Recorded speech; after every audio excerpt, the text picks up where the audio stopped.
আসসালামু আলাইকুম রহমতুল্লাহি বারাকাতু। বিউটিফুল স্টুডেন্টস, সলভ করবো আমরা কুমিল্লা বোর্ডে 2025 সালে আসা একটা এমসিকিউ। সেটা হচ্ছে একটা ফিগার দেওয়া আছে, এটা সমকোণ। হ্যাঁ, তো প্রশ্ন হচ্ছে কোণ বিওসি এর পূরক কোণ কোনটি? কোণ বিওসি এর পূরক কোণ কোনটি? আচ্ছা, এখানে কোণ দুইটা আছে অ্যাকচুয়ালি। যেমন দেখো, এটা যদিও সমকোণ বাট এখানে কোণ দুইটা। যেমন সি ও বি, অর্থাৎ ও কোণকে কেন্দ্র করে এখানে কোণ হচ্ছে দুইটা, সি ও বি এবং ডিওসি অথবা সিওডি, সমস্যা নেই, যে কোনোভাবেই বলা যাবে। এখন প্রশ্ন হচ্ছে কোণ বিওসি এর পূরক কোণ কোনটি? অর্থাৎ বিওসি এই কোণটা, বিওসি এই কোণের পূরক কোণ কোনটি? ওকে, আমরা দেখেন এই পূরক কোণ কাকে বলে।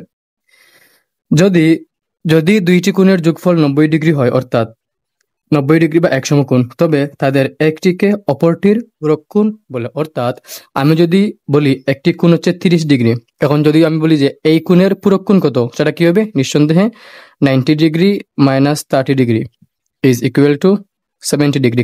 কেননা 70 ডিগ্রি প্লাস 30 ডিগ্রি যোগ করলে কত হবে? 90 ডিগ্রি হবে। আর যেহেতু এই দুইটি কোণের যোগফল হচ্ছে পূরক কোণ, তার মানে যে কোনো একটা থাকলে অপরটি বের করার জন্য কি করতে হবে? 90 ডিগ্রি থেকে বিয়োগ করতে হবে। এখন এখানে বলছে বিওসি এর পূরক কোণ কোনটি? এই পূরক কোণটা হচ্ছে ডি ও বি, ডি ও বি। এখান থেকে যদি আমি সি ও বি বাদ দেই, তাহলে আমি পেয়ে যাবো ডি ও সি বা সি ও ডি। এখন দেখতে হবে অপশনে ডিওসি আছে কিনা। কোণ এওসি, তাহলে এ ও সি, এটা অবশ্যই না। বিওডি, বিওডি এই পুরো কোণ, তাহলে এটা অবশ্যই না। এওডি, এওডি জাস্ট এই কোণ, এটাও না। ডিওসি, ডিওসি অর্থাৎ এই কোণ।